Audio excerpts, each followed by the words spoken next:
Welcome to kitchen spark. இன்றைக்கி நம்ம சேனலில் என்ன பார்க்க போகிறோன்னா, சாஃப்டான சப்பாத்தி எப்படி செய்யலான்னு தாங்க பார்க்க போகிறோம். அதை பார்க்குறதுக்கு முன்னாடி இன்னும் நீங்கள் நம்ம சேனலை சப்ஸ்கிரைப் பண்ணலைன்னா சப்ஸ்கிரைப் பண்ணிக்கோங்க. அப்போ தான் நம்ம போடுற புது புது வீடியோஸ் பார்த்திங்கன்னா உங்களுக்கு நோட்டிஃபிகேஷனில் வரும். அந்த வரிசையில் நாம் இன்றைக்கி சாஃப்டான சப்பாத்தி செஞ்சுருக்குறோங்க. என்னன்னு கேட்டிங்கன்னா, நிறைய பேர் பார்த்திங்கன்னா நம்ம சப்பாத்தி செஞ்சுருப்போம், ரொம்ப ட்ரையாக இருக்குது, காஞ்சு போயிடுச்சு அப்படின்னு சொல்லுவாங்க. நாம் இன்றைக்கி ஊற வைக்க வேண்டாம், எந்த பொருளும் ஆட் பண்ண வேண்டாம்.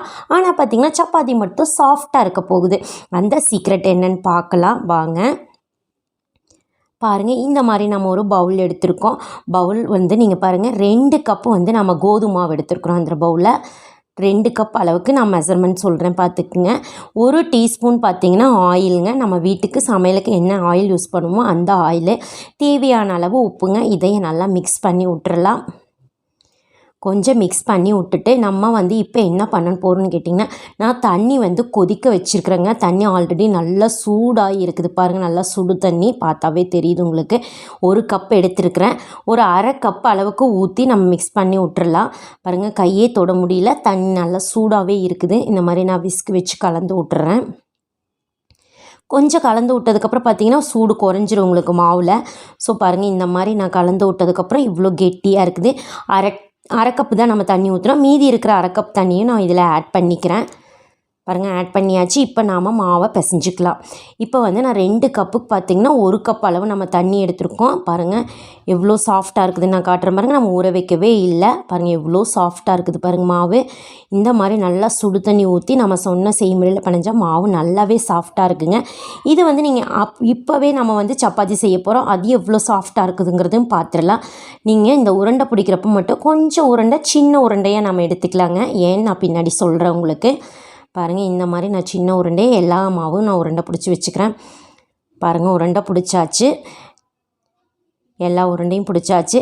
நெக்ஸ்ட்டு பார்த்திங்கன்னா நம்ம இதை தேய்க்க போகிறோம். இந்த தேய்க்கிறதுலேயே ஒரு சீக்ரெட் பாருங்கள். நம்ம எப்படி தேய்க்கிறோன்னு பாருங்கள், எப்படி இருக்குதுன்னு பார்க்கலாம். பாருங்கள், இந்த மாதிரி நான் கொஞ்சம் காஞ்ச மாவு தான் போட போகிறோம், ஆயில் போட போகிறது இல்லை. இந்த மாதிரி காஞ்ச மாவு எடுத்துகிட்டு நான் இந்த பாருங்கள், இந்த மாதிரி சப்பாத்தி ஒரு உருண்டையை இந்த மாதிரி போட்டு தட்டியாச்சு.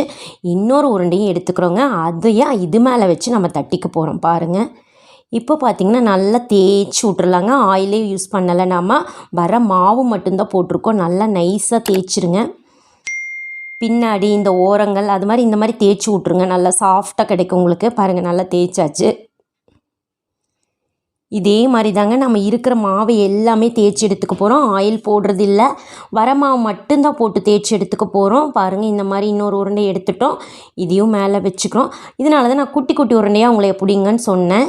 பாருங்கள், இந்த மாதிரி உருண்டையை தேய்ச்சி எடுத்துக்கலாங்க.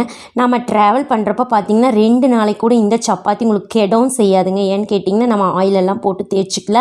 ஸோ அதனால் இந்த மாதிரி தேய்ச்சி போனீங்கன்னா 2 நாளைக்கும் கூட நல்லா சாஃப்டாகவே இருக்கும். பாருங்கள், நல்லா தேய்ச்சாச்சு, நல்லா நைஸாக. இப்போ நம்ம எப்படி சப்பாத்தி போடலான்னு பார்க்கலாங்க. பாருங்கள், இந்த மாதிரி நான் ஒரு இரும்பு கடாய் தான் வச்சுருக்கேன். நீங்கள் எண்ணெயே போடவே அவசியமே இல்லைங்க. நான் கழுவி தான் வச்சுருக்கோம். பாருங்கள், எண்ணெயே போடல. நாம் இந்த மாதிரி நம்ம சப்பாத்தி போட்டுக்கலாம். 1 தடவை 2 தடவை நல்லா திருப்பி விட்டுறலாங்க. பாருங்கள், அப்புறம் மெயினாக சப்பாத்தி போடல என்னன்னு கேட்டிங்கன்னா, நீங்கள் வந்து சப்பாத்தி போடுறப்ப அடுப்பை வந்து ஹை ஃப்ளேம்லேயே தான் வச்சுருக்கோணுங்க. லோ ஃப்ளேமில் வச்சிங்கன்னா சப்பாத்தி வந்து ரொட்டி மாதிரி ஆயிரும் உங்களுக்கு. ஸோ ஹை ஃப்ளேம்லேயே இருக்கட்டுங்க. பாருங்கள், இந்த மாதிரி கொஞ்சம் கருகிற மாதிரி இருந்துச்சுன்னா மட்டும் லைட்டாக ஆயில் அடியில் மட்டும் தொடச்சிக்கலாம். ஃபுல்லாக நீங்கள் போடவே அவசியம் இருக்காது. பாருங்கள், இந்த மாதிரி எல்லா சப்பாத்தியுமே நம்ம சுட்டு எடுத்தாச்சு. இப்போ இந்த சப்பாத்தி நான் பிச்சு காட்டுறேன் பாருங்கள், எவ்வளோ சாஃப்டாக இருக்குதுன்னு நீங்களே பார்த்தீங்க பாருங்கள். 2 விரலையே நம்ம சப்பாத்தி பிச்சு எடுத்துட்டோம். அவ்வளோ சாஃப்டாக இருக்குது பாருங்கள், நல்ல சாஃப்ட்டு. இந்த சாஃப்ட்டு நீங்கள் 2 நாளைக்கு வச்சுருந்தாலும் அப்படியே இருக்குங்க. நான் இந்த சப்பாத்திக்கு சிக்கன் கிரேவி இன்றைக்கி செஞ்சுருக்குறோம். ரொம்பவே சூப்பராக இருக்கும். ஸோ நீங்களும் வந்து சப்பாத்தி பிணைஞ்சு பார்த்தோம் ட்ரையாக இருந்துச்சு அப்படின்னு நினைக்கிறவங்க, நம்ம இன்றைக்கி சொன்ன மாதிரி இந்த மாதிரி சுடு தண்ணி ஊற்றி நல்லா சூடாக இருக்கணும். சுடு தண்ணி ஊற்றி பிணைஞ்சு பாருங்கள், மாவு ரொம்பவே சாஃப்டாக இருக்கும். செஞ்சு பார்த்துட்டு எனக்கு கமெண்ட் பாக்ஸில் கமெண்ட் பண்ணுங்கள். இந்த வீடியோ பிடிச்சிருந்ததுன்னா உங்கள் ஃப்ரெண்ட்ஸுக்கெல்லாம் ஷேர் பண்ணுங்கள், லைக் பண்ணுங்கள். மறக்காமல் கிச்சன் ஸ்போக் சேனலுக்கும் சப்ஸ்கிரைப் பண்ணுங்கள். தேங்க்ஸ் ஃபார் வாட்சிங்.